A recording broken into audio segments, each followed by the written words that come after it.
Hola gente del otro lado, estamos en un nuevo capítulo de Diferentes No Divididos. Estamos en la quinta entrevista con una invitada muy especial, una hermana de la Tierra de México.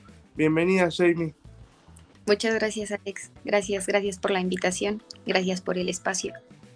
Bueno, como te contaba eh, en privado, ¿no? Hace muchos meses consumo tu contenido y la verdad que me fue de mucha luz y de mucha bendición y por eso sentí de invitarte y de hacerte esta invitación, ¿no? Me gustaría que antes de empezar la entrevista vos le cuentes a la gente quién sos, qué es el contenido que haces, o sea, presentate vos de la manera que vos quieras. Ok. Bueno, mi nombre es Jamie Servín. Así estoy en las redes. Mi contenido básicamente está todo en TikTok. Me dedico a hacer contenido en TikTok. Digamos que mi objetivo principal es el prevenir, exponer y acompañar a las personas. Así que se tratan varios temas en el canal o en el contenido en el que hago, principalmente de abuso espiritual, temas en la iglesia, temas a nivel también psicológico, y a pesar de que no soy psicóloga, tuve la oportunidad de tener ayuda terapéutica, acompañamiento terapéutico durante 2 años. Entonces, pues básicamente eso es lo que trato de hablar en mi espacio, y pues ha sido una bendición poder llegar a tantas personas. Muy bueno, sí, la verdad que es de mucha bendición tu contenido. Yo lo he visto y hay muchos videos que te dejan pensando y reflexionando, porque a veces uno tiene pensamientos, pero tal vez no tiene el argumento para desarrollar la idea completamente. Y eso es lo que yo veo de tu contenido. Bueno, mi primer pregunta es eso, ¿cómo nació tu contenido? Creo que nació principalmente de un proceso en el que tuve que replantearme mi fe. Digamos, ahora se le conoce como una crisis de fe. La viví después de 12 años de haber estado en un sistema de los cuales trato en mi espacio. Y bueno, fue un tiempo bastante fuerte. Después de 12 años, entré de 15 años, salí de 27. Entonces, inició primeramente como ese proceso de deconstrucción propia, de replantearme mi identidad, de todo lo que yo había vivido dentro de ese lugar, porque digamos que la prevención, la exposición y el acompañamiento vienen no solamente de creer lo que es, sino de haberlo vivido desde dentro. Entonces, sé perfectamente cómo se manejan las cosas que se viven dentro. Entonces, mi contenido nace primeramente de algo personal y después de pláticas con personas, de escuchar también en las redes sociales las experiencias de otras personas. Creí prudente poder también compartir mi experiencia y las cosas que yo había vivido desde dentro, no desde, digamos, algo personal, porque nunca he contado mi testimonio como tal. O sea, nadie sabe de dónde salí, nadie sabe el lugar Claro, en donde no, estoy. no expusiste a nadie, simplemente lo tomaste como un camino. ¿Y cuál, Exactamente. O sea, no, mi contenido no nace con la idea de vengarme. No es para nada algo para vengarse, para decir tal persona o tal lugar. No, no, no. Nace de entender que esto es mucho más grande que ese lugar y que esas personas es todo un sistema global. Entonces, pues ha sido, por eso es que nació el contenido. Eso, eso lo que mencionás me gusta porque yo también, bueno, he vivido muchas situaciones. Es más, yo tengo 27 años y conozco de los 2 años, pero siempre me costaba llegar por la religiosidad. Era como que no era compatible conmigo. Y yo veo esto como que cuando uno tal vez lo hace desde el ataque, que igual no está bien, ¿no? Porque, o sea, te estarías poniendo en la misma posición que la otra persona, ¿no? Claro. Indirectamente, pero lo bueno que yo veo en tu contenido es que vos como que cerrás esa puerta, como al no hacerlo del ataque, no tienes la excusa esa de decir, ah, es porque está lastimada, es porque tiene una raíz de esto, de lo otro, y eso está bueno, eso está bueno, Sí, eso está bueno. de hecho, te reciben varios comentarios, ¿no? De hablas desde un corazón herido, necesitas sanar y todo eso. Y más bien me gustaría, como siempre, decir que más bien porque sané es que decido hablar de estas cosas, aunque yo he logrado entender que el proceso de la sanidad no acaba. Necesitamos continuar sanando porque cada vez más salen más cosas. 12 años dentro de este sistema no solamente forman hábitos, forman una manera de existir, de pensar, de convivir, de socializar, forman muchísimas más cosas de lo que uno puede llegar siquiera a imaginar. Entonces, mi proceso de sanidad continúa, pero no lo hago desde ese lugar, no estoy exponiendo a nadie. Yo he visto y respeto a las personas que han decidido como tal tomar como una bandera el exponer a las personas con nombre, con apellido, con lugar y con todo. Y no es mi caso, yo no he querido hacerlo así, ni lo voy a hacer jamás, porque no es mi posición tampoco el juzgarlo, solamente, como te digo, el prevenir a las personas, el exponer el sistema que se maneja dentro y el acompañar a las personas que han logrado salir. Muy lindo. ¿Cuál fue el momento puntual que vos sentiste y dijiste, tengo que empezar a hablar de esto? Fue cuando comencé a hablar con las personas, con personas cercanas y con personas también de otros países que de pronto me escribían o tenía contacto con ellas.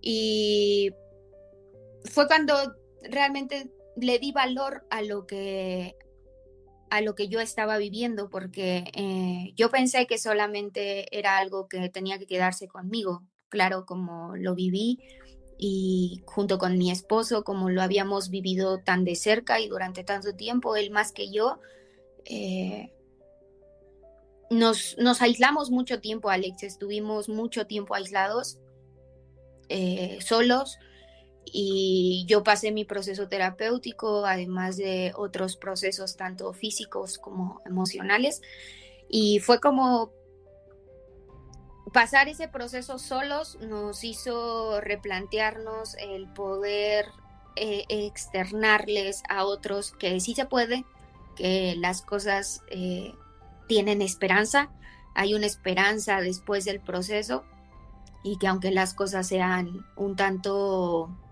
desalentadoras en el camino, pues sí se puede, sí podemos salir adelante y también el testimonio puede ayudar a que otras personas puedan también ver luz.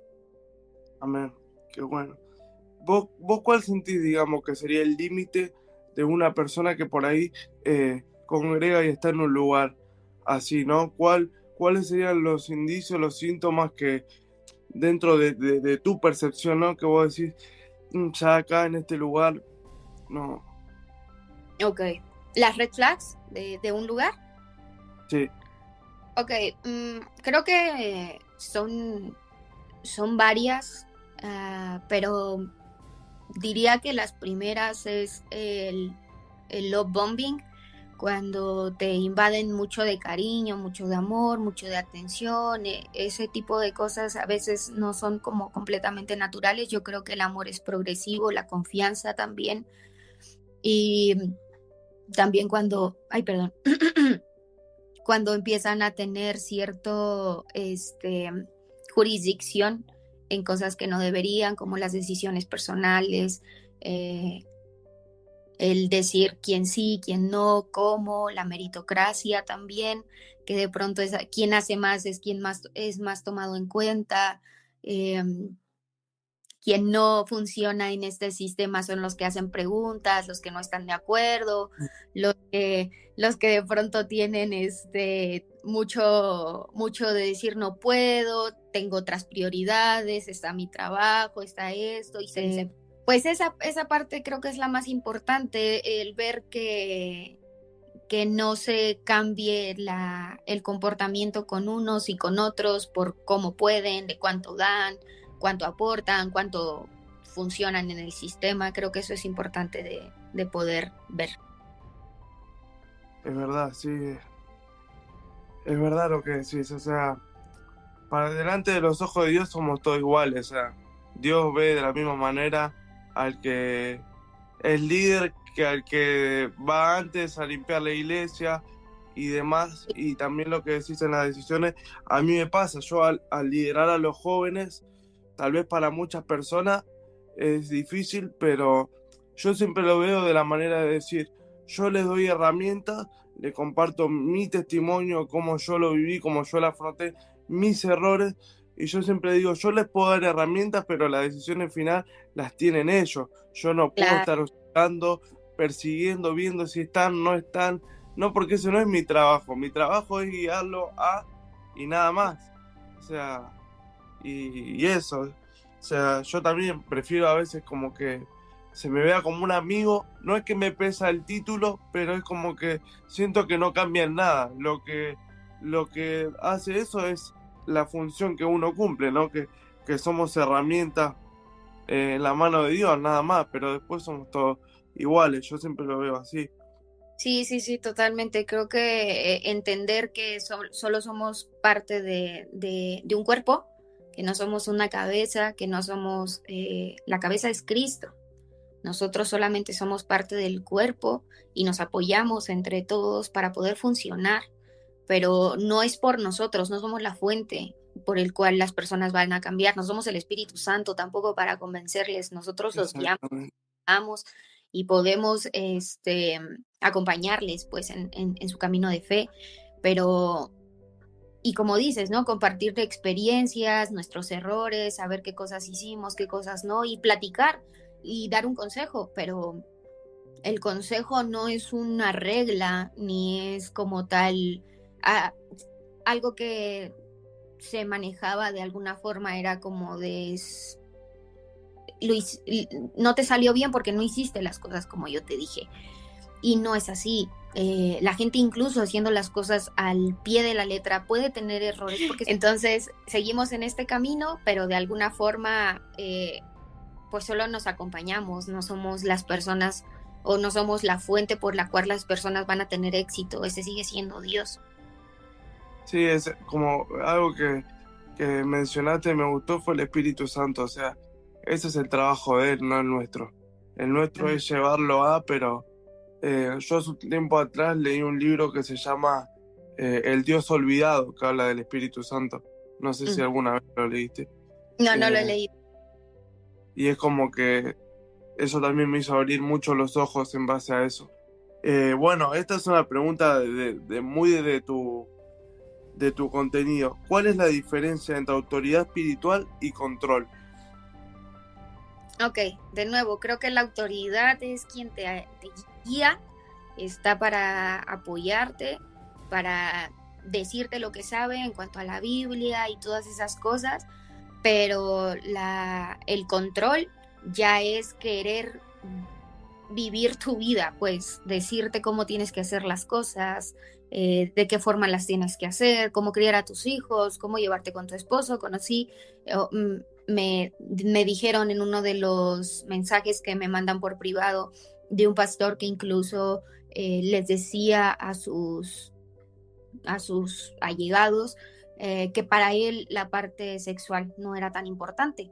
Entonces, que podían dejar esa parte durante meses y que pues para Dios esa parte no era tan importante. O sea, creo que ya tener cierta jurisdicción incluso en esas cosas, eso ya es control, eso ya es manipular a las personas y no tendríamos por qué hacer de la experiencia propia, porque lo que decía este pastor es que para él no era importante y para su esposa tampoco, y lo dejaban pasar por meses. Hacer de tu propia experiencia o tu opinión una regla universal está completamente mal.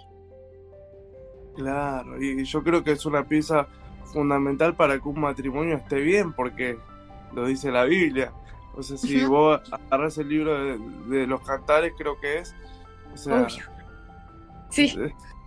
es como que sí, es muy loco eso, pero también hay muchos pastores que hablan y, por ejemplo, predican sobre esto, lo que está diciendo, ¿no? Como que hay ciertas cosas que en lo sexual no se puede hacer y eso yo creo que tiene que ser un mutuo acuerdo entre la pareja y el matrimonio, ¿no? No hay algo Totalmente. explícito en la Biblia que te diga esto es así, esto no se puede hacer así. Eso es una percepción del hombre, pienso yo.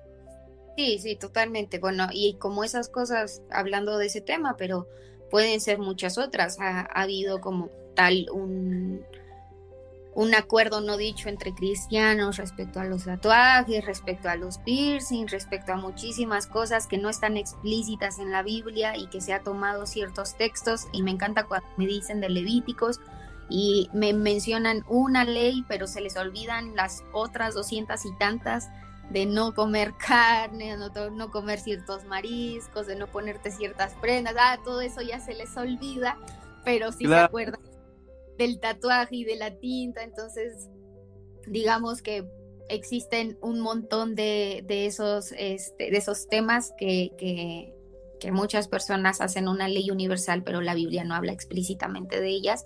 Y como te digo, pues aquí en este caso, en respecto al control, pues sí es importante ver esa diferencia entre alguien que es una autoridad o un líder que te puede acompañar, te puede ayudar, te puede guiar, que sabe y que también refleja con su vida y con sus frutos lo que predica, porque también es diferente un líder que solamente te habla la palabra pero no la vive, y una persona, y ese digamos que es el control, cuando el fruto no se ve pero te lo platican, te lo hablan, eso también es control.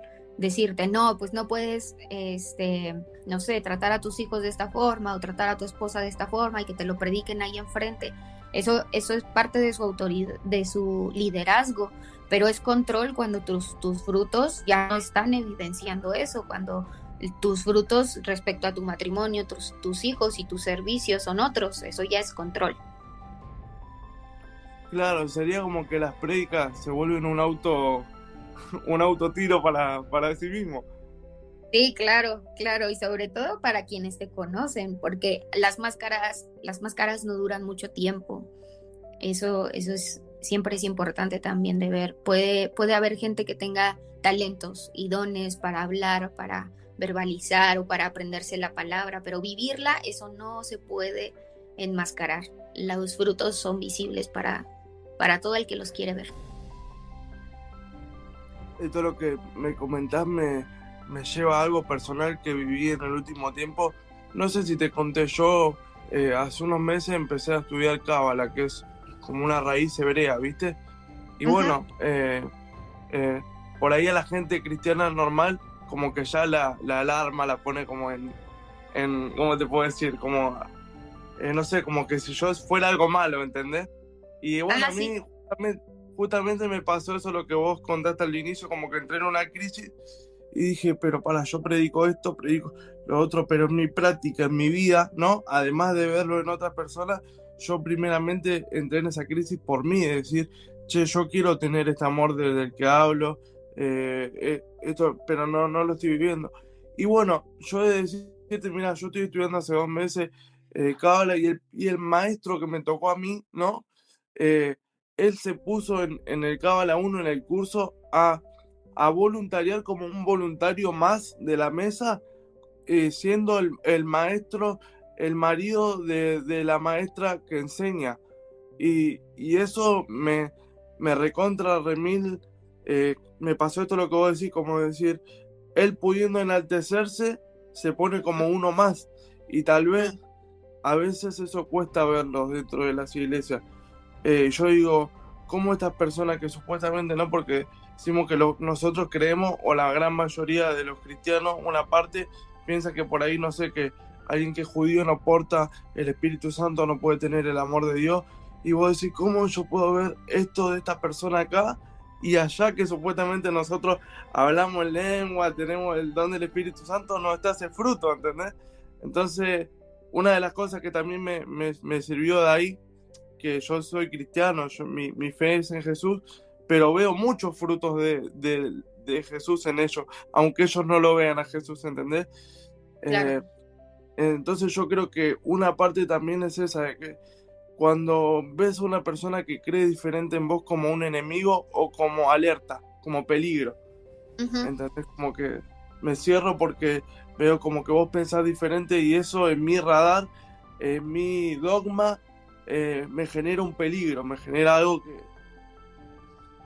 Entonces, nada, eso lo que dijiste me pareció que es así, porque a mí me ha pasado de ver esto que vos decís en la iglesia y en otro lado que no tiene nada que ver ese fruto. Y esta pregunta que te quiero hacer, el otro día yo justamente cuando contaba en un vivo que yo estaba estudiando Cábala, se conectó una señora y me empezó a dar con versículos y versículos para ver si yo Ajá, estaba bien parado o no, ¿viste? sí. Y ¿vos qué crees? Hay mucha gente que va a la iglesia desde el amor o del miedo. Porque a mí lo que me pasa puntualmente es que yo sigo a Jesús por amor, a mí no me importa el infierno, el castigo, o sea, no lo Sí, sigo por un miedo. sí. Pues creo que podría incluso ambas, depende del lugar en donde estén, porque no sé, siento que eh, hay mucho miedo intrínseco en todos los seres humanos al no pertenecer, al no hacer lo suficiente, al no ser querido, al no ser aceptado. Todos esos temores, digamos, que están intrínsecos en nosotros, somos humanos. Eh, y también la búsqueda de amor, de aprobación, ¿no? Entonces, pero la búsqueda de amor y de aprobación, pues es un miedo a no ser aprobado y no ser amado. Yo creo que pueden coexistir ambas por el tema de que somos humanos y de que esas cosas están, y también lo que te decía al principio del lugar en donde estás, porque también puede existir, como te dije, en el sistema del que yo salí, de que si no haces lo correcto puedes ser desechado, de que si no piensas igual, si no eres igual, si no haces lo mismo, eres un peón más del juego, de un juego que no sabes que existe, pero eres un peón en el que si no funcionas, pues eres desechado, puedes ser cambiado, ser quitado, y existe también esta presión, este miedo de si no hago algo bien, eres intercambiable, pues en el momento en el que las cosas no estén funcionando como la cabeza de ese lugar quiere, te pueden quitar y pueden poner a alguien más, porque nadie es indispensable, y es un dicho, ¿no? Entonces, pues digamos que uno llega con amor, con, con el ferviente cariño de poder decirle al Señor, te amo, y como te amo, quiero darte mi servicio, quiero darte mi vida, quiero cantarte, quiero ayudar, quiero servir a tu pueblo, quiero estar. Y se inicia con amor, pero con el tiempo este sistema pues lo transforma también a miedo, a dejar de pertenecer, a dejar de ser útil para el Señor, porque la utilidad para, para el servicio, para el templo, para los eventos, para todas estas cosas, se traducen como utilidad para el Señor, cuando muchas veces obviamente no es así. Nuestra utilidad para el Señor está en lo que somos, sus hijos, en que podamos llevar las buenas nuevas a los de afuera, en predicar, y eso no es solamente en un templo, no es solamente con un servicio, no solamente es lavando baños o predicando el Evangelio desde enfrente, también es llevando el Evangelio afuera, hablando en redes sociales.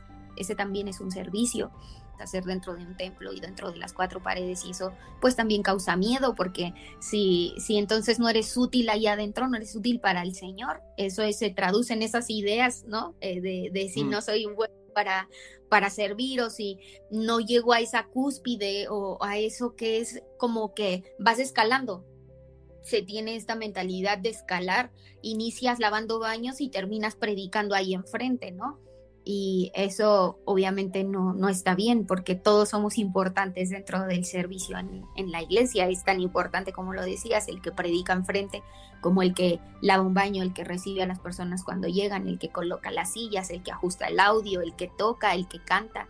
No todos tenemos diferentes funciones, pero nuestras funciones no es lo que nos hacen relevantes delante de Dios, sino que somos hijos y por eso las hacemos. Pero no somos útiles solo haciendo eso, también predicando el evangelio afuera. Claro, exactamente.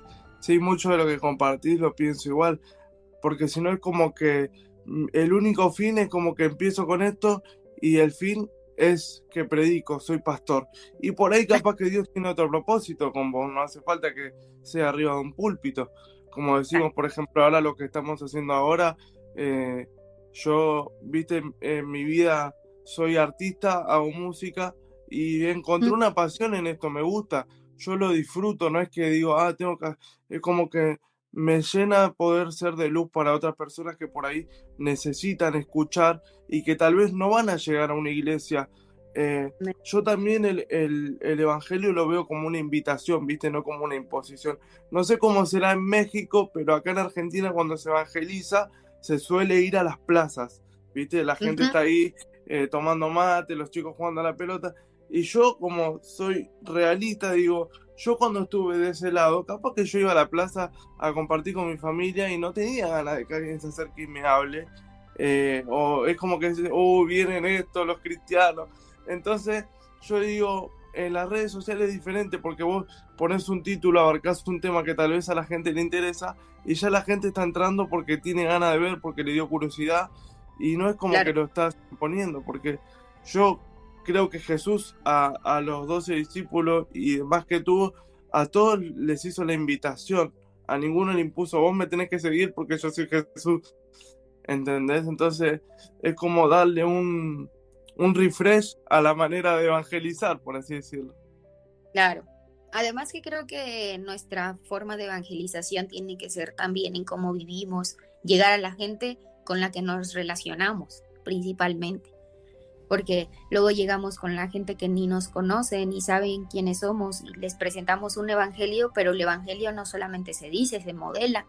Entonces es importante llegar a la gente primero que tenemos de primera mano, con los que trabajamos, con nuestra familia con la que nos desarrollamos, porque muchas veces se escucha esto, ¿no? De que las personas no quieren, las familias no quieren llegar a la iglesia porque conocen a sus familiares, porque saben cómo son, es como de no quiero ser como él, no quiero llegar a la iglesia donde él, porque en nuestra familia él no los habla, él nos alieniza, él nos dice que somos el diablo. O sea, entonces, ¿qué evangelio estamos predicando, no? ¿Qué evangelio estamos modelando? Si no estoy amando ni siquiera a mi familia de sangre, no estoy llegando a ellos porque quizá la familiaridad o lo que sea de que se sienten en la posición de señalarlos. La familia son los primeros que te señalan y no solamente cuando eres cristiano y de ellos hacia ti, sino tú también siendo cristianos de ti hacia ellos, tratándolos de que se van a ir al infierno y demás. Yo creo que nuestro primer círculo de evangelización también tendría que ser nuestra familia, y algunas personas han llegado también al canal diciendo de que la familia es la primera que te pone el pie y todo eso, y ocupan a las historias de José, las de David, y cuando Jesús les dijo que dejarán a su padre y a su madre, y todos esos versículos que sacan de contexto para justificar que quizás no están siendo los cristianos que deben de ser para llegar a sus familias. Bueno, nos decía que es muy importante el círculo cercano de la familia. Acá en Argentina puntualmente es como que el cristiano es más estigmatizado que cualquier otra religión. Sí. No sé si allá pasará, pero por ejemplo, no sé, por decir nuestro hermano católico, que tal vez eso no hace falta que tengan un buen testimonio, van a ir a misa todos los domingos y nadie lo va a criticar. Pero el cristiano va a cometer un error y vos no eras cristiano, y como que tienen ese dicho, vos sí sos cristiano, ¿viste? Pero es verdad, a veces tenemos que mostrar nuestro fruto con lo que nos rodea, porque, bueno, se dice que nuestro primer ministerio es nuestra casa, entonces es verdad lo que decís, y también hay que reconocer que es difícil a veces la familia, ¿no? Porque Claro, las personas cercanas a veces son las más difíciles, pero es verdad, coincido mucho en lo que decís. Te quería preguntar, ¿cómo sería para vos una relación con Dios por fuera de la estructura religiosa? ok. Creo que para mí ha sido el descubrir que Dios no es más grande que la estructura en sí.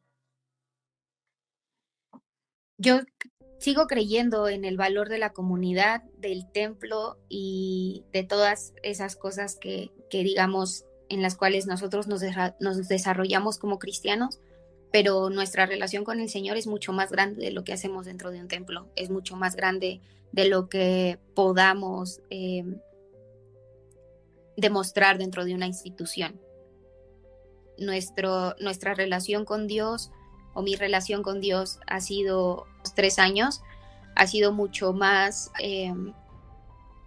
cercana, más real que de lo que fue estando dentro durante tanto tiempo, porque yo creía que mi relación con el Señor era cercana, equivalente a lo que yo hacía, equivalente a lo que yo manifestaba, equivalente a lo que las cosas funcionaban, ¿sabes? Era todo este tema de lo sobrenatural, de lo de aquí y ahora, las cosas se manifiestan ahora porque el reino de Dios y la vida de reino y el reino aquí y el reino allá. Y todas esas cosas hacían que yo tuviera una relación un tanto superficial con el Señor respecto a las manifestaciones y de lo que Él podía hacer como padre y lo que yo tenía que manifestar como hija. Pero ahora fuera, mi relación con el Señor es mucho más real. Eh, Incluso estuve fuera estuve fuera de ese sistema y de la estructura durante aproximadamente 2 años y medio. Entonces yo no estaba congregándome en ninguna iglesia porque estaba en un proceso de sanidad. Mi perspectiva respecto a lo que era la iglesia, la estructura en sí, necesitó ser totalmente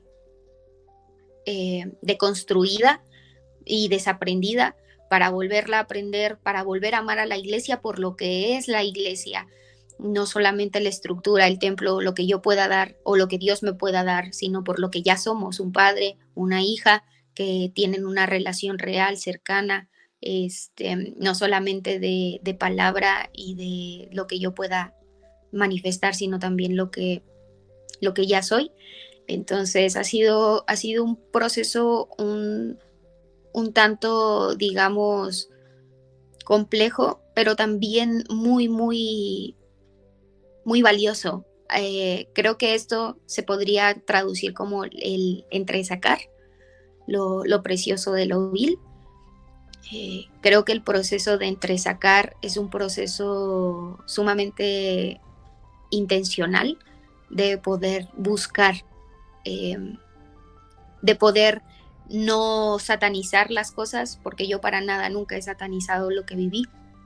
Creo que el Señor siguió siendo bueno durante todo ese proceso, pero trato de entresacarlo. No todo fue bueno, no todo fue malo. Y creo que eso ha sido una luz a mi vida y por lo cual también he podido separar la estructura de mi relación. Y todo, como dice la palabra, todo para los que le aman, todo es permitido para bien.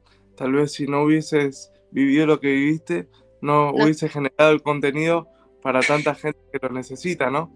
sí, total. Y con esto que me contás, ¿para vos se puede mantener una relación con Dios entonces sin congregarse? Yo creo que sí se puede mantener una relación sin congregarse, pero sigo creyendo que el vivir en comunidad es necesario. En el Nuevo Testamento hay muchos versículos, desde Hebreos, Romanos, Hechos, donde se nos habla acerca de la importancia de la comunidad de fe, del crecer juntos, del soportarnos, del tolerarnos, del ayudarnos, del crecer. Y también la Biblia habla de que somos un cuerpo, entonces el cuerpo no funciona separado, funciona junto. y también habla de que viene por una iglesia, por una comunidad.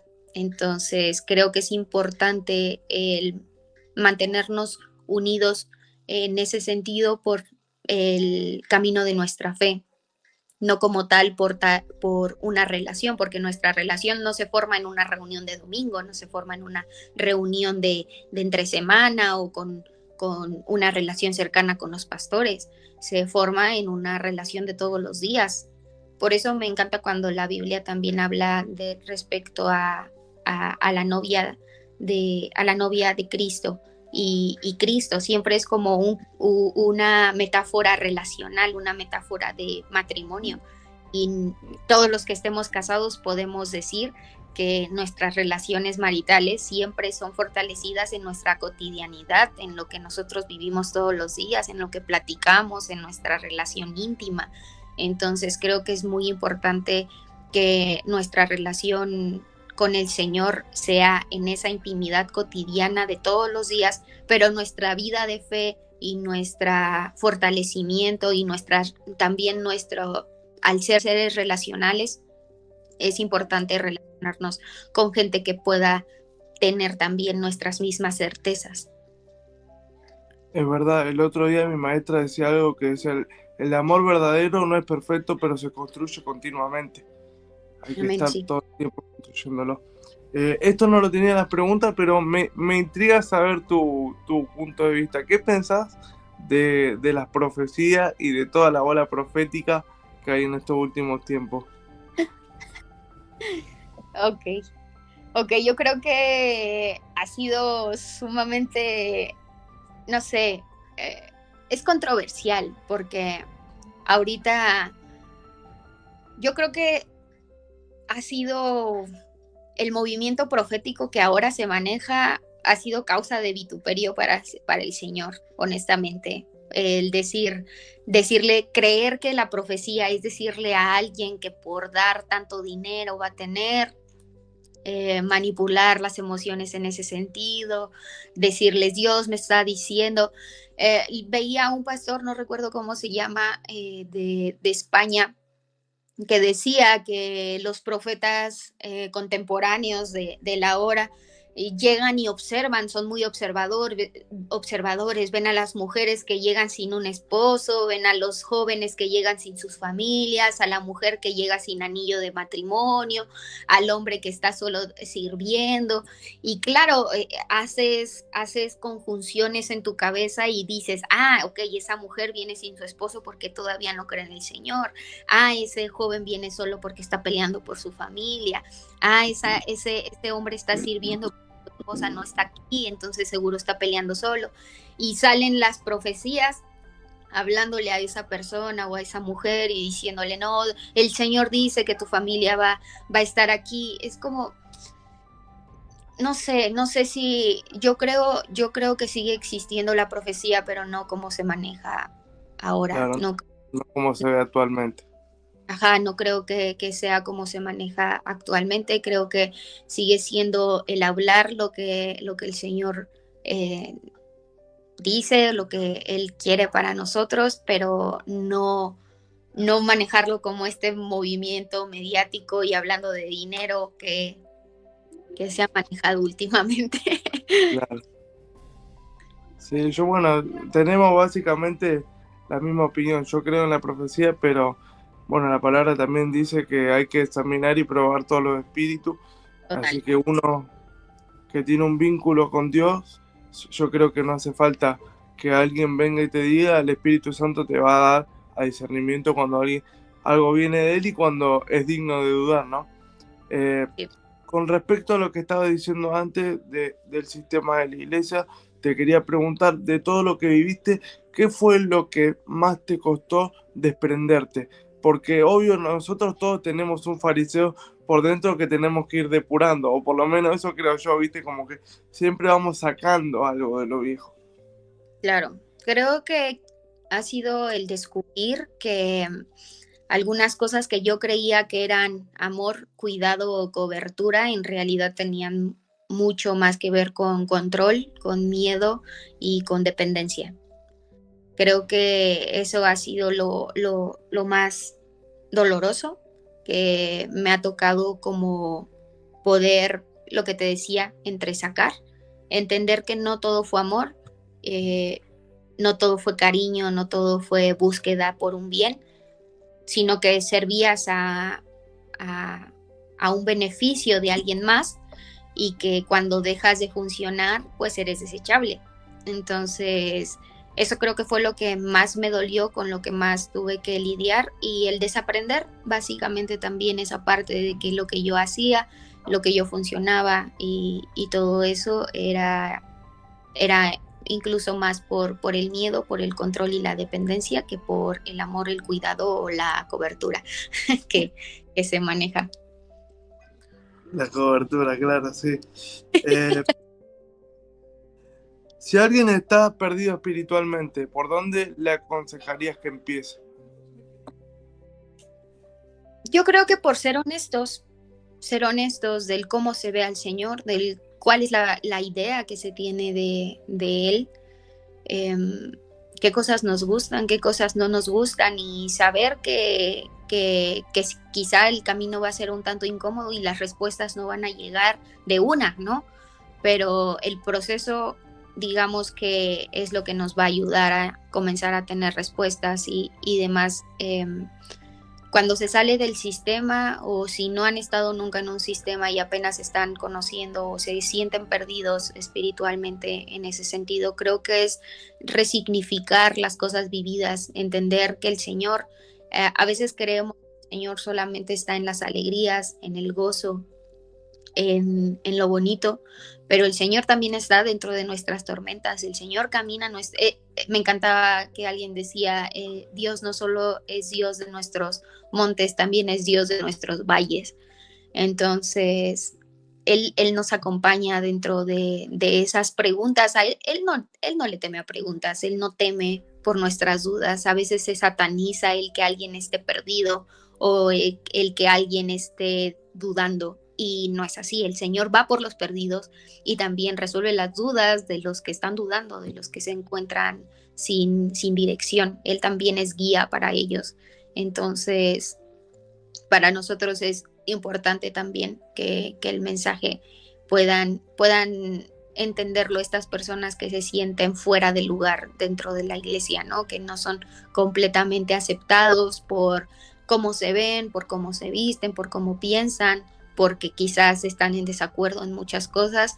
Y digamos que pues Jesús fue así también en un mundo de fariseos. Jesús también fue el que no tenía la razón, el blasfemo, el que llevaba la contraria, el que sanaba en los días de reposo. Entonces, que sepan que Jesús también fue rechazado, que Jesús también estuvo perdido en un mundo de fariseos, en un lugar donde fue señalado, y que Él nos entiende más que cualquier otra persona. Amén, amén. Es así. Que hay algo que me queda marcado mucho, que lo hicimos desde el inicio, que te escucho decirlo, que yo también pienso lo mismo, es que a Jesús no le incomodan las preguntas ni las dudas. Y sabemos que dentro de nuestro mundo cristiano muchas veces, como decíamos, eso representa como un síntoma malo, como de peligro. Y yo creo que, por lo menos para mí, ¿no? La base de empezar a conocer a Cristo, a Dios más puro, es haciéndote preguntas y no diciendo, haciendo en automático, mejor dicho. Como, bueno, lo hago porque lo tengo que hacer, levanto las manos porque todos lo levantan, digo amén a esto, pero capaz que no sé si está en la Biblia porque nunca la abrí, la leí. Entonces, yo creo que una de las bases más fuertes para llegar a Jesús es hacerse preguntas. Sí, amén, sí, totalmente. Las preguntas son el parteaguas para una relación profunda con el Señor. Entender cómo piensa, entender qué es lo que dice, leer su palabra, por qué dice esto en tu palabra, investigar, entender la hermenéutica de ciertos contextos culturales, políticos, del por qué se decían ciertas cosas, es sumamente importante, porque si no, luego solo repetimos los versículos como pericos, solamente porque alguna vez alguien nos los dijo, pero no los entendemos del todo. Entonces es importante fortalecer nuestro propio conocimiento y tener pensamiento crítico también en cuanto a lo que nosotros creemos, para poder llegar a otras personas, porque siempre va a haber alguien más listo, siempre va a haber alguien que haga preguntas, y si solo respondes, no, pues así lo aprendí, así me lo dijeron, pues no es algo viable, ¿verdad? Entonces lo importante es también el estudiar y saber generar nuestro propio criterio. Algo que yo una vez te había preguntado hace un montón en TikTok, después te muestro, alguna vez entrabas a ver una pregunta mía hace meses, cuando apenas empecé a seguir, algo que me intrigaba. Todas estas ideas que vos tenés, los videos que fuiste desarrollando, ¿hay algún libro, alguna teología, algo que te ayudó, como nosotros decimos, a quitarte el velo de poder verlo así? Ok, digamos que mi primer acercamiento para poder...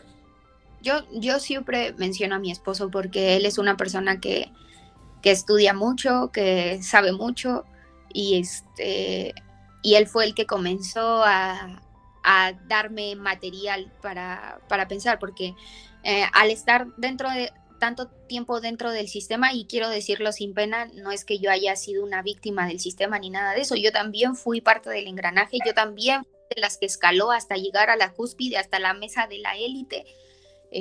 Nunca he dicho que yo solo viví esas cosas y por eso las digo, no, también las hice. O sea, no es como que, somos aquí víctimas del sistema, no.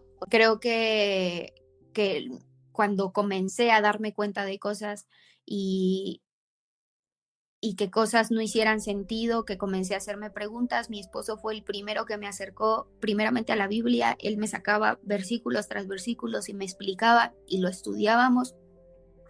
Y posteriormente comenzamos a encontrar mucho contenido acerca del narcisismo. Siempre yo menciono a mi esposo porque él fue y ha sido siempre el primero que me ha empujado a conocer más. Él sabe mucho, entonces desde el principio algo que me gusta decir es que yo no solamente fui víctima del sistema, sino que también fui parte del engranaje de todo el sistema, de las que fueron escalando hasta que llegaron a la mesa, a la cúspide, a la élite. Y no solamente fui parte de los que estuvieron sentados, de los que sirvieron, sino también de los que fueron hasta enfrente, y no solamente recibí, sino también di, ¿no? O sea, pero del cómo se generó toda esta forma de pensar después de que yo le hacía preguntas a mi esposo y me daba cuenta de otras y hacíamos preguntas. Siempre me gusta decir que cuando estás dentro es como estar muy cerca de la televisión. Cuando estás súper pegado a la televisión no ves una imagen completa, ves solamente píxeles y colores sueltos, no ves una imagen completa, ¿verdad? Entonces, hasta que tomas distancia y ves en perspectiva, te puedes dar cuenta que en la televisión hay una imagen, hay una escena, esta persona está haciendo esto, ya tienes una idea real de lo que estás viviendo. Yo no la tenía porque estaba inmersa, estaba adentro. Hasta que estás afuera empiezas a ver todo con una perspectiva diferente. Y yo le hacía preguntas a mi esposo porque digamos que él siempre fue como el disruptor dentro del sistema, el rebelde, el que no acataba órdenes, no sabía, siempre llevaba la contraria o hacía las cosas de diferente. Entonces, para él creo que fue un poco más sencillo como darse cuenta, pero para mí no, para mí era ley, lo que adentro se hacía era verdad. Entonces, cuando ya tomé la perspectiva de las cosas y le hacía preguntas, él me sacaba la Biblia y me decía, mira, aquí dice esto, acá dice lo otro. Y él fue el primero que se dio cuenta de muchas cosas, y algún tema que es muy concurrente dentro de mi contenido, pues es el narcisismo. Y pensarán que fui yo la que lo descubrió, pero no, fue mi esposo el que descubrió todo eso. Él fue el que supo todo cómo se maneja el narcisismo desde la perspectiva psicológica y también espiritual. Y él fue también el que comenzó a sacarme videos acerca del narcisismo. Entonces, así fue que también tuvimos una perspectiva diferente respecto también a la psicología y los trastornos que pueden haber detrás de todos estos sistemas coercitivos en las personas que son los líderes de esos lugares. Mi forma de pensar o de abordar ciertos temas ahora nacen de haber salido de la teología de la prosperidad, y creo que durante muchos años hubo ideas que asumí como verdades incuestionables. Entonces, a raíz de esa salida y de lo que ya te comenté anteriormente, pues vinieron muchos tiempos de introspección profunda junto con mi esposo, que también hace no mucho leímos el libro de Cuando el abuso espiritual entra en la iglesia.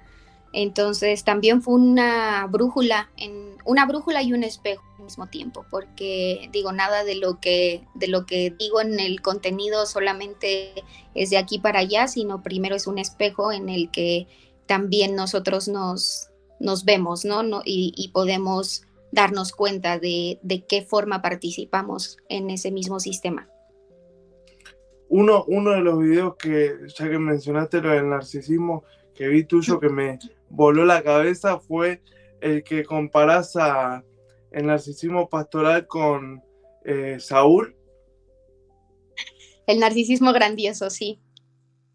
Sí. Ese video, la gente que no te conoce, después que esta entrevista se suba, se lo recomiendo porque está muy bueno, la verdad. Te felicito por ese contenido porque está impecable.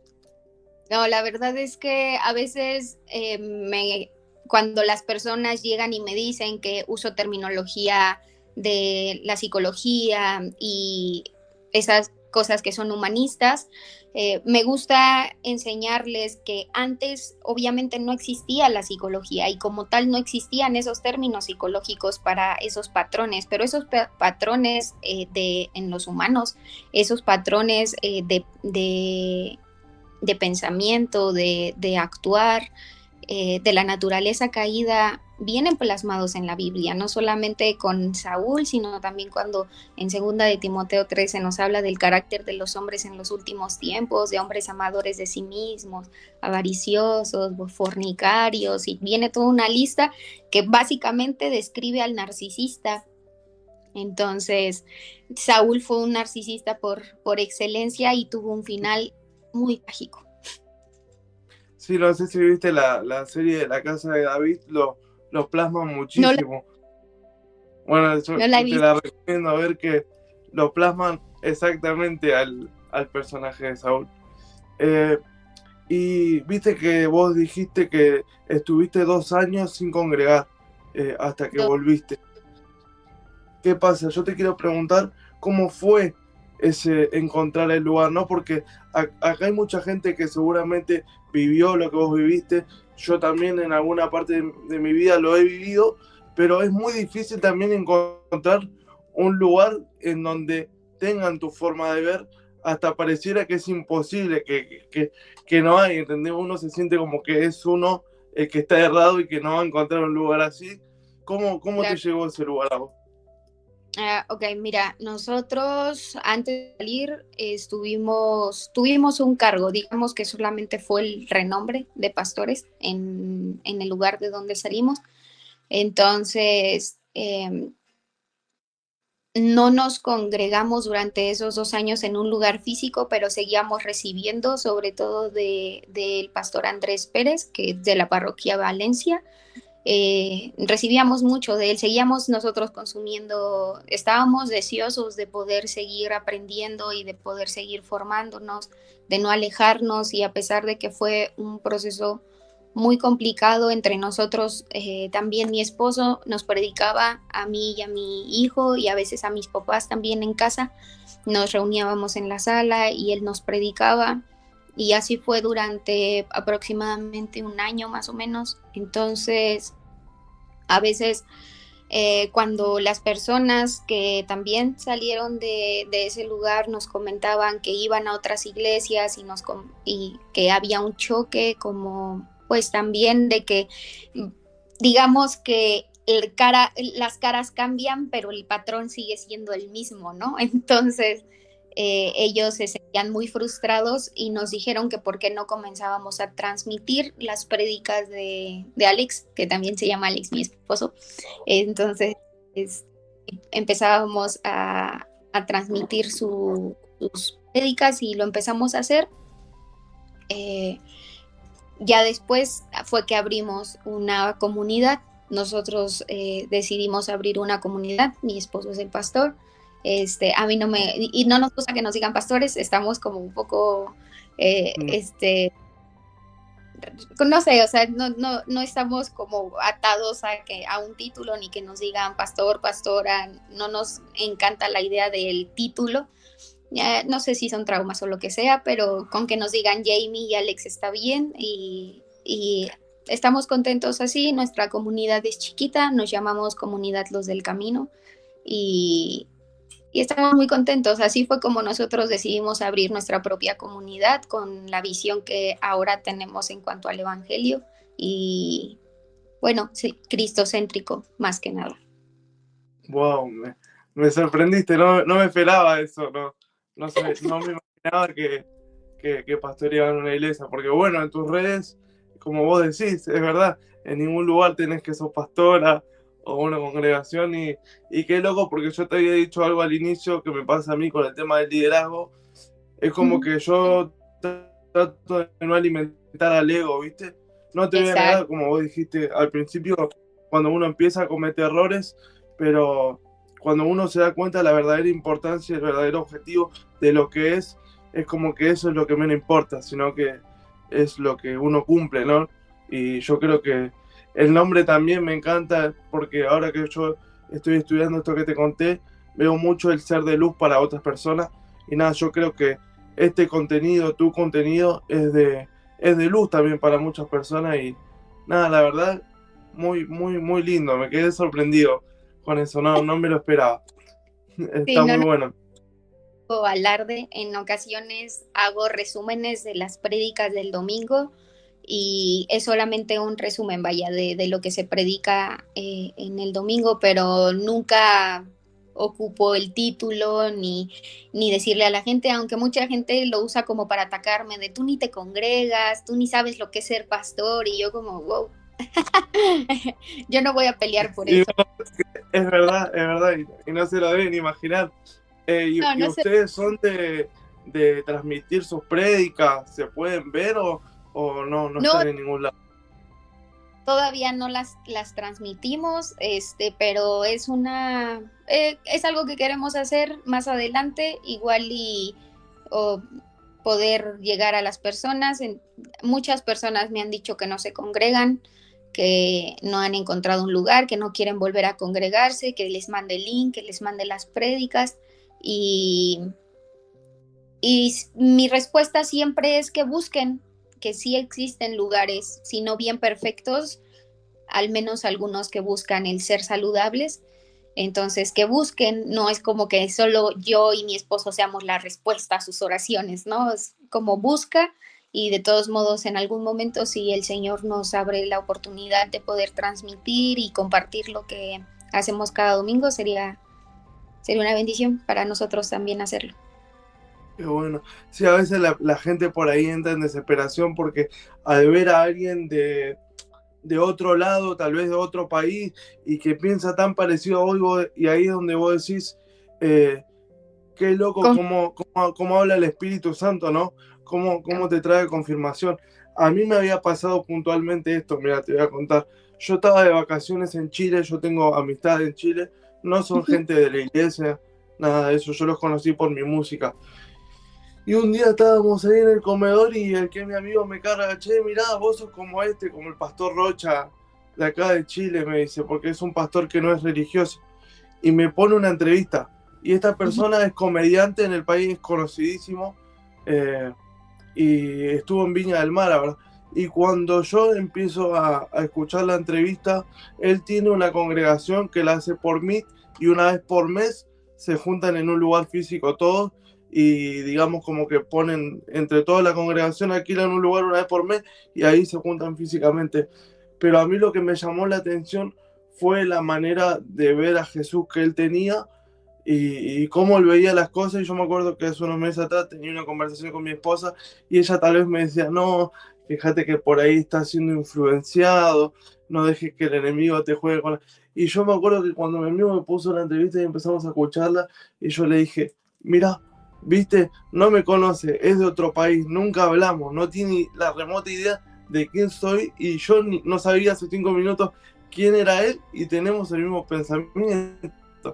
Entonces, Claro, es porque el Espíritu Santo está hablando. sí, Y no, me... ¿Qué?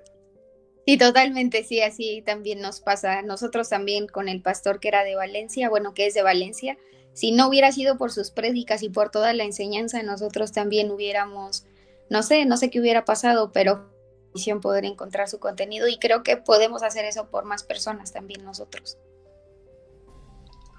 Amén, amén, yo creo que sí. Entonces ahora con este detalle grande que nos contaste que sos pastora, creo que ahora queda mucho más confirmado que tu verdadero propósito es que la gente pueda entrar en un lugar sano, ¿no? Que una iglesia sana. Tu mensaje no es en contra de la iglesia, sino en abrir los ojos de los creyentes, de nosotros, para poder ir a un lugar sano. ¿Es así? Totalmente, esa es digamos, el objetivo principal, que busquemos a Cristo a donde quiera que vayamos, que no nos dejemos influenciar ni cautivar por teologías o por, digamos, pensamientos humanos que pueden ser muy, no sé, como apantallantes a nuestros sentidos, ¿sabes? La teología de la prosperidad para mí eso fue, me apantalló en todos los sentidos, hablando de, de lo wow, lo sobrenatural, lo espectacular, el reino, sanidades, milagros, todas estas cosas fueron muy apantallantes para mí y me cautivaron durante mucho tiempo y yo las creí como una verdad absoluta e incuestionable para mí. Yo ni siquiera existían ciertas preguntas en mi cabeza hasta que logras poder contrastar todo lo que vives con lo que está escrito y te das cuenta que nada es tan grandioso. Eh, Cristo lo es, pero me encanta que el Señor Jesús en una de sus muchas parábolas habla acerca del reino como una semilla y las semillas son chiquitas y muchas veces silenciosas y se tienen que ocultar. No todo tiene que ser apantallante, no todo tiene que ser grande, no todo tiene que ser vistoso. A veces las cosas son pequeñas y chiquitas y silenciosas, pero cuando dan fruto, dan mucho fruto y fruto bueno. Entonces, me, mi mensaje sigue siendo el acérquense a lugares saludables. Sí los hay. No me gusta manejar el ser saludable o la sanidad con un estado de perfección porque no lo es. Ninguno somos perfectos. Seguimos siendo humanos con muchas cargas emocionales, con muchísimas cosas vividas, también con una cultura, con una mentalidad, con una educación. Entonces, todas esas cosas pues forman el carácter de una persona, pero lo importante siempre tiene que ser que perseveremos en Cristo y en su palabra y que podamos ver con fruto visible lo que las personas predican. Amén, amén. Ya llegando al final, una de las últimas preguntas que se me ocurrió en este pequeño break de preguntarte, me interesa saber mucho tu punto de vista. ¿Qué es la santidad para vos? Ok, creo que el estar a mí durante mucho tiempo entendí la santidad como apartarse de ciertas cosas, apartarse de lo malo, apartarse de aquello que nos hace mal, apartado de y apartado para. Eso era para mí la santidad y eso realmente es lo que significa, no lo voy a demeritar. Pero creo que nuestra teología en cuanto a la santidad es de quitar y no de poner. Entonces, para mí lo importante es poner, es acercarse, es hacer más. El que es santo es el que trata de estar cerca, el que no se aleja por su mancha, por su pecado, porque seguimos teniendo eso, seguimos teniendo lastre en nosotros, pero necesitamos seguir buscando la santidad, porque sin santidad nadie verá a Dios. Necesitamos el buscar el ser santos para poder estar cerca, para poder verlo en todo. Si en algo nos hace falta ver al Señor es porque nos falta ser más puros y más santos en eso, pero no es quitando cosas. Si bien yo creo que hay cosas que no es como tal una restricción, sí nos tenemos que santificar en el sentido de poder acercarnos a Cristo, y acercarnos más a Cristo nos hará alejarnos de ciertas cosas, pero no con la mentalidad del miedo y la culpa de me tengo que alejar porque si no tengo esto, o si me lo quito, me lo arranco, puedo estar acá. No, el hecho de que tú te acerques va a hacer que todo eso solito se caiga, solito se vaya, solito deje de pesar. Eso es lo que yo pienso de la santidad. Yo tengo una visión parecida. Yo en una de las prédicas que di, que era Romanos, que el apóstol Pablo hablaba, que decía, quiero hacer lo bueno, pero hago lo malo, y esta lucha interna, ¿no? Y yo digo que para mí, ¿no? La verdadera santidad está en eso, en que cuando tropezamos, acercarnos más a la cruz, porque el enemigo gana ahí cuando decimos, no, ¿para qué? Si soy esto, lo otro, no puedo, mirá, otra vez me volví a equivocar, y entonces cuando vos resistís, Satanás desiste, pero el resistir es eso, es estar cerca constantemente de la cruz para que la culpa no tome poder en nosotros, no sea una raíz, porque sabemos que la culpa y el miedo, sabemos de parte de quién viene, porque el Espíritu Santo trae convicción, no miedo y culpa. Así que en ese sentido comparto bastante tu visión, me parece muy bueno. Y bueno, ya para ir finalizando, eh, ¿qué consejo le darías a una persona que ama a Dios con todo su corazón, pero está decepcionado de la iglesia?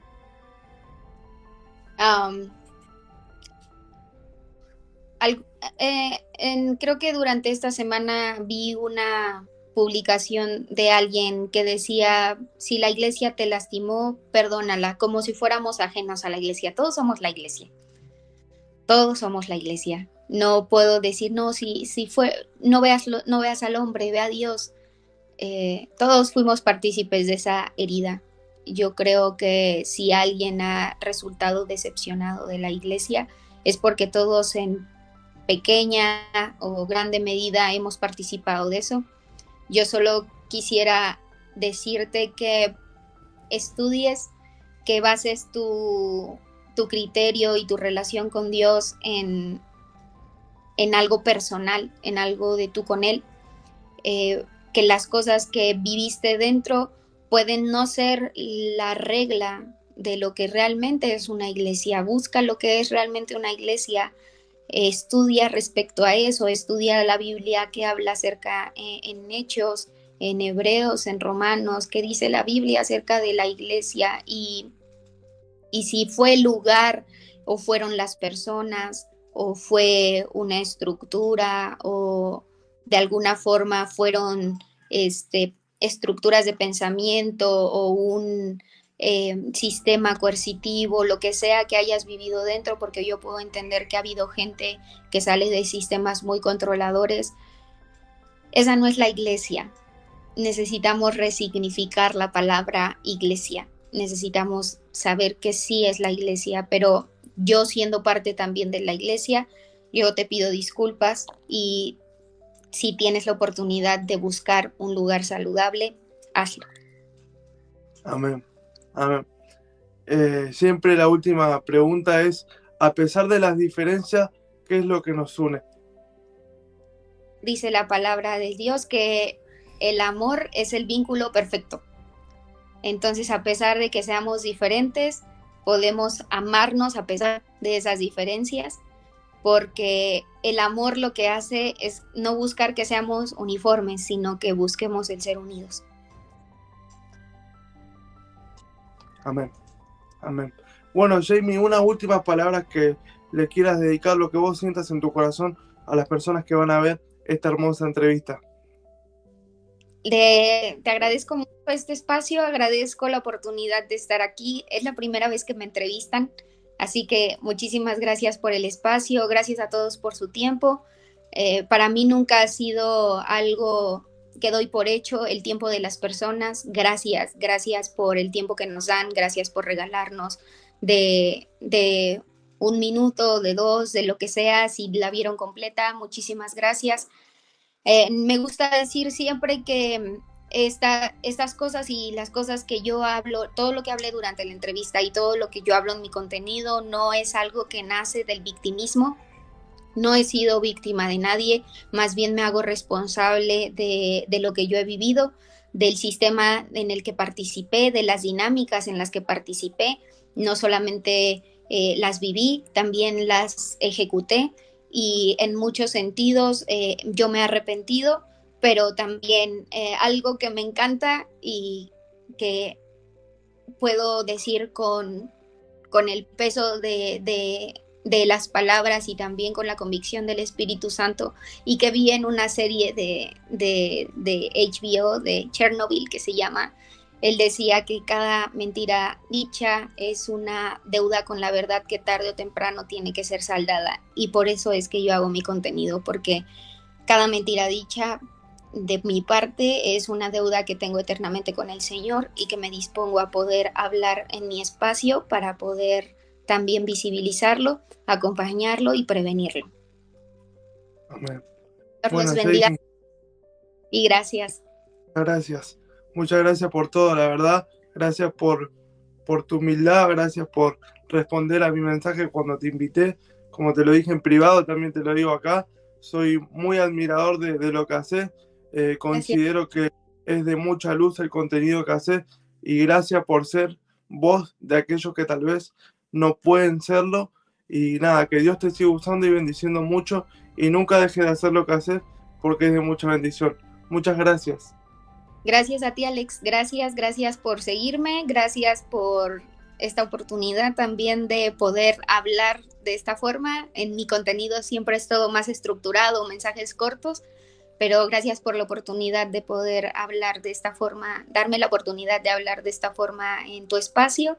Te bendigo también, gracias por la labor que haces, gracias por mostrar que a pesar de que podamos ser diferentes o que no tengamos o estemos de acuerdo en todo, podemos coexistir con el desacuerdo, estar de acuerdo con el desacuerdo y amarnos con nuestras diferencias a pesar de eso, que somos diferentes, pero que el Señor sigue siendo nuestra piedra angular. Amén, amén. Muchas gracias por todo. Y Gracias. nada, ojalá algún día podamos visitar México, así lo vamos a visitar. Un saludo a tu esposo que no lo conocí, pero por esta entrevista me quedo con ganas de conocerlo. Así que un abrazo fuerte para él también y bendiciones para todo México. Bendiciones también para Argentina. Amo Argentina, tengo muchos amigos argentinos. Continuamente platico con mis amigos argentinos también y les agradezco también el poder estar acá. Seguro van a estar conectados. Entonces, que Dios los bendiga. Dios bendiga a Argentina y nos vemos también igual por Argentina alguna vez. Bendiciones.